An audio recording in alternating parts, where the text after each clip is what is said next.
In this video, guys, we are going to be talking about your comments, and if you have a question, we want you to leave them down below and we will be happy to answer them. And of course, if you like this new Q&A section, I want you to let me know as well, and we will definitely do more of this. Without further ado, let's check out this first question.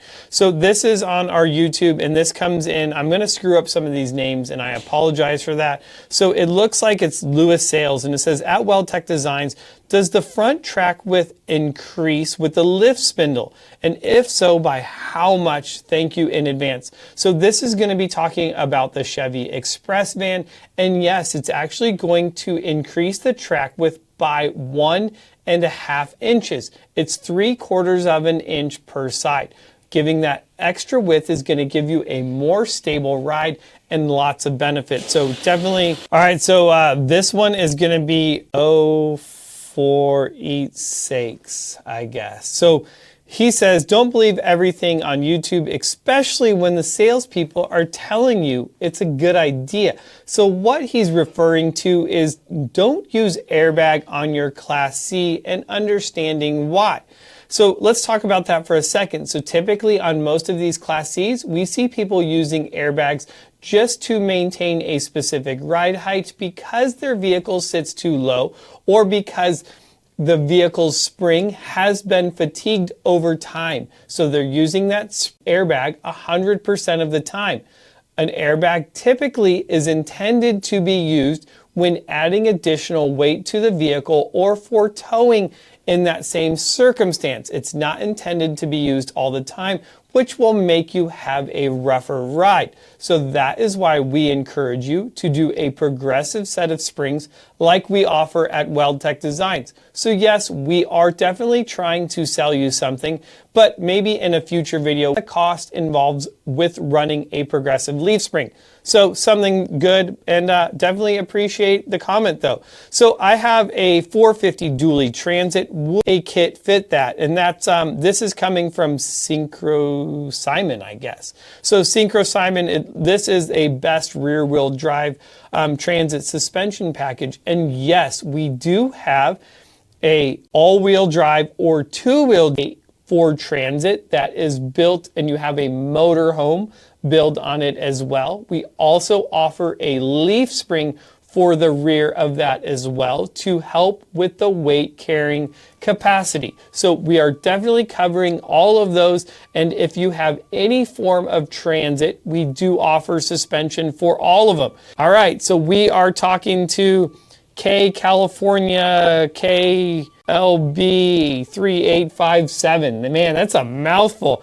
So this is about the Ford Chinook. This is a 5-inch lift kit, and he says, great setup. I might upgrade mine. If you keep having a 2 diesel Bigfoot, the exact same body as a Chinook, I guess he kind of wants to buy one. So either way, whether you have a Bigfoot or a Chinook, we definitely have suspension packages available for those. So no problem. Thank you for submitting this comment. So we're going to the next one. And this is going to be from Greg 4391. So what's up, Greg? So this is the must-see 2023 Cross Trail Coachman. And this is an XG build. And it says, although I think vehicles like this are really cool, I prefer the good off-road vehicle and camper and trailer. Then you have two items that are better at the end of their tasks. So I agree with you. A lot of times that is ideal, and even for me specifically. However, I'm going to throw a mix in this. I really want to be able to off-road a lot more. So typically, I have my RV that has a suspension package on it. This is going to allow me to get out into those remote places. Now, I personally have a RZR. You may have a Jeep or some other type of expedition vehicle that you like to venture out in. Now, the great part of this is if I were to break my play vehicle out having fun, I'm able to hopefully get it back to camp, and then I can still get home. I didn't break my main tow vehicle that I'm exploring with, and now I need to tow my trailer home. So totally different view. I get both sides of it, and I think, hey, to each their own. This is just what I prefer. And I would love to hear it from you guys. What would you rather do? Have your tow vehicle at camp with a toy to go play with? Or do you want your trailer at camp and go take your tow vehicle to go play with? Leave a comment down below. We're going to keep going into this. And so we're going to talk about now the ultimate Ford Transit camper van. You know, I love it. The Mojave build. So whose spare tire and rack are you putting on? And this is from Roam for Fun 853. So in this particular build out, I believe we didn't actually add this. A lot of times though, we are using the Backwoods gear, or we will use Illumines, how they are a local company and really make a lot of nice products for the Ford Transit that we don't offer. So we're really trying to partner with other companies such as Backwoods or Illumines that offer great products that we're able to give you and install. Well, we can't give them to you, but you can buy them from us as well as we can install them.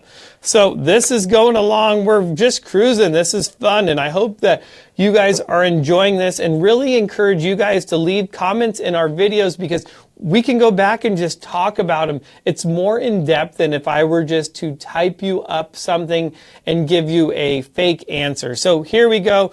We're going to keep going in this. The Chevy Express is outfitted with new fiberglass fenders. So Jared Colhan 759, you said, can we get these in a Chevy factory white?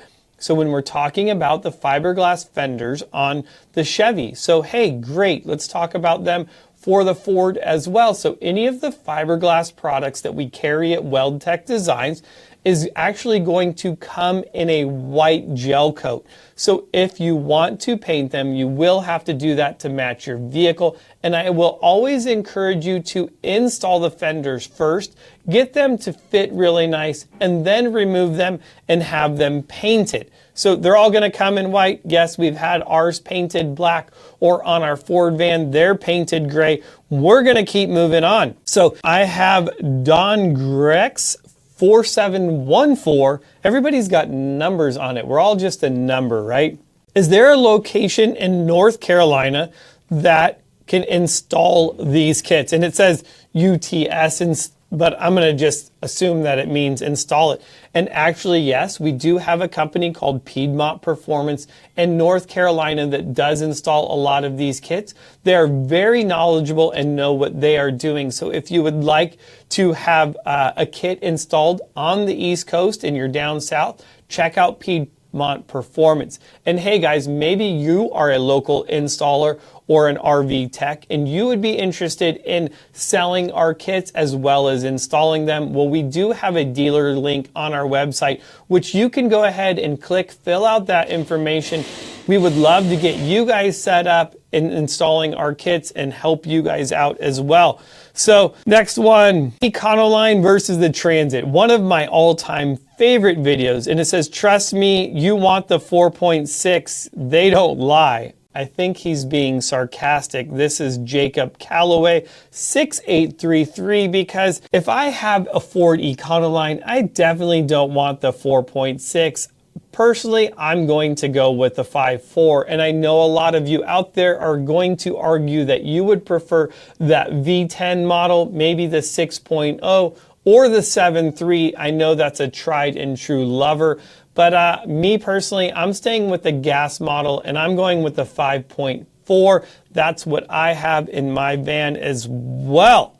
So, all right, so Missionary Forestine.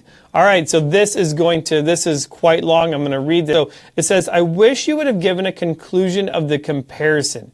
I want to buy a mid-roof Ford Transit Connect, but I really like the Ford E-Series on the topper.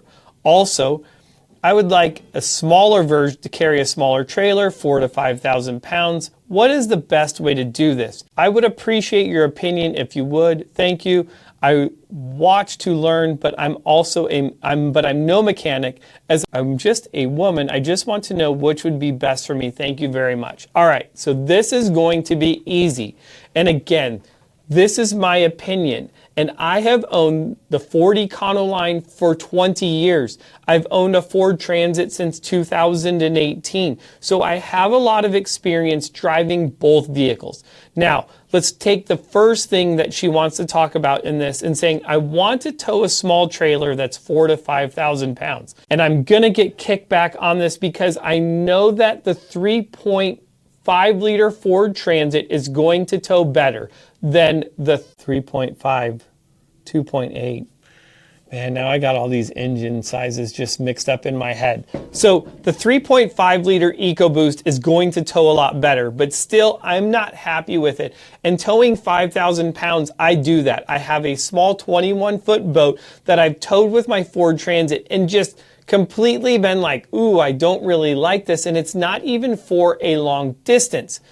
That being said, if I wanted a vehicle that was going to tow 5,000 pounds really well, I'm going to stay with the Ford Econoline. And the reason why is for two things. First, I want the engine, okay? The second thing is I want that full frame over the Ford Transit. I think that that's really important for towing heavy loads. And another factor is going to be the tongue weight of your vehicle. So all of these things are going to kind of apply. Now, I do like that you can buy a Ford Transit in a taller roof, but you mentioned that you want a Ford Transit Connect, which I don't think is going to be capable of towing the weight that you really want to be able to tow.